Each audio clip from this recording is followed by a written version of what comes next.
ઉજવણી જૂના સંસદ સદનમાં રાષ્ટ્રપતિ, પીએમ અને ઉપરાષ્ટ્રપતિની ઉપસ્થિતિમાં ભવ્ય સમારોહ યોજાયો.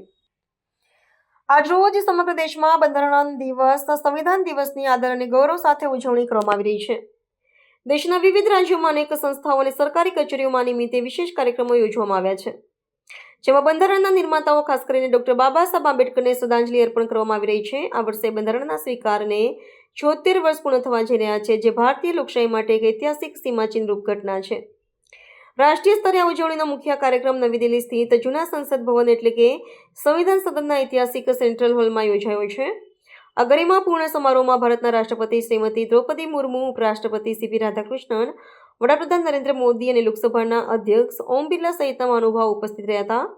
રાષ્ટ્રપતિ દ્રૌપદી મુર્મુએ કાર્યક્રમની અધ્યક્ષતા કરી હતી અને રાષ્ટ્રને બંધારણીય મૂલ્યો પ્રત્યે પ્રતિબદ્ધ રહેવાનો સંદેશ આપ્યો હતો. આ પ્રસંગે રાષ્ટ્રપતિના નેતૃત્વમાં ઉપસ્થિત સૌએ બંધારણના આમુખનું સામૂહિક વાંચન કર્યું હતું, જે દેશની એકતા અને લોકશાહી ભાવનાને ઉજાગર કરે છે. આ વિશેષ કાર્યક્રમ દરમિયાન બંધારણની મૂળ ભાવનાને જન સુધી પહોંચાડવા માટે કેટલીક મહત્વપૂર્ણ જાહેરાતો પણ કરવામાં આવી હતી. રાષ્ટ્રપતિ દ્વારા સંસ્કૃત અને અન્ય ભારતીય ભાષાઓમાં બંધારણની નકલોનું વિમોચન કરવામાં આવ્યું હતું, જેથી નાગરિકો પોતાની માતૃભાષામાં દેશના સર્વોચ્ચ કાયદાને સમજી શકે. વડાપ્રધાન નરેન્દ્ર મોદીએ પણ પોતાના સંબોધનમાં બંધારણને લોકશાહીનો આત્મા ગણાવ્યો હતો અને યુવાનોને બંધારણીય ફરજોનું પાલન કરવાનો અનુરોધ કર્યો હતો.